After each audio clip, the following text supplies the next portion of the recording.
Et oui, vous avez vu, c'est pas une vraie dame, c'est une poupée sexuelle. Donc, pendant la pandémie, il y a un bordel qui a poussé avec des poupées sexuelles sur la rive sud de Montréal. Au grand désarroi de la population, des résidents de l'endroit, du maire et puis de d'autres gens que ça dérange énormément.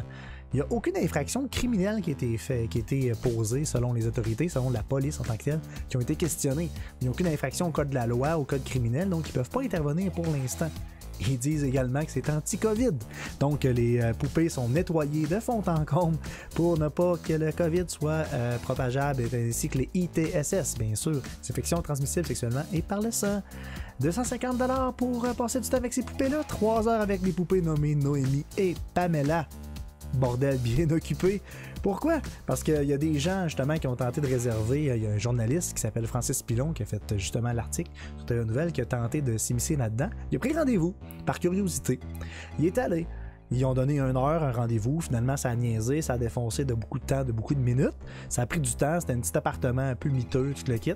Ils l'ont changé de place. Ils passaient par une porte patio. Dans la place, ça sentait le sexe puis le latex. Ça sentait pas bon. Il y avait des odeurs très fortes, très piquantes. Piquantes pour le nez. Et puis, il y avait des odeurs assez... Il y avait des odeurs assez particulières. Latex et sexe, ça sentait le cul dans la place. Ça sentait le cul! Fait que tu sais, on voit vraiment l'ambiance qui était ici de tenter d'être créée avec des objets assez cheap, là, des guenilles, des couvertes, des petites bougies cheap, puis un téléphone datant des années tranquilles, avec des petites babouches.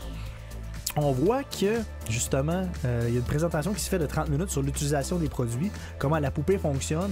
Et puis, on voit qu'ils utilisent des produits très high-tech pour nettoyer, comme les lingettes humides Lysol, pour nettoyer les poupées. Il y a du sirop d'érable. Le gars, il explique finalement au journaliste que c'est plus l'expérience qu'ils vivent que la relation sexuelle avec la poupée en tant que telle et le latex. Ils disent que vous pouvez mettre des perruques, on peut mettre des perruques différentes, on peut expérimenter des choses, on peut se bander les yeux, puis il y a un casque virtuel. Il y a un cours sur un casque virtuel avec la pornographie qui fait complémentaire à l'aventure avec les fameuses poupées. Puis pendant sa visite, justement, la personne de quarantaine d'années qui l'a accueilli sur place, il demande de toucher les seins, voir que c'est véridique des poupées, et il y a une consigne à ne pas respecter. Il y a une grande règle à respecter. On ne déplace pas les poupées, puis la deuxième plus importante, c'est tu mets pas ta bite dans la bouche des poupées, parce qu'elle est en métal, ça se peut que tu finisses circoncis, que tu aies des problèmes. C'est ce qu'ils disent. Sinon, il y a une sexologue qui est un peu surprise, mais pas tellement, puis elle dit qu'elle est plus inquiète que d'autres choses, que ça peut être un tue-l'amour. Ça se peut même que ça brise également certaines mentalités et certains fonctionnements psychologiques qu'on a aux réflexes ou pulsions, qu'on veut aller dans une relation avec quelqu'un, qu'on devient de plus en plus intime et qu'on ne saute pas d'étapes. En allant directement voir ces poupées-là, il y a peut-être des étapes qui vont être brisées ou des cheminements mentaux, psychiques des gens qui vont être brisés par ça. C'est ce que la psychologue et sexologue aimaient. Ils disent que c'est des robots, puis ils disent que c'est le futur, que c'est déjà flagrant dans certains pays. Il y a déjà des gens qui font ça, qui ont des poupées à la maison.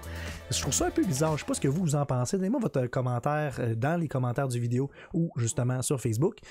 Sinon, moi, je suis pas convaincu qu'avec des petites lingettes Lysol, petite wet nap, on est capable de nettoyer comme il faut une poupée sexuelle complète que des gens ont fait des dépôts à l'intérieur. Hein? C'est Major Punker qui vous souhaite une bonne journée.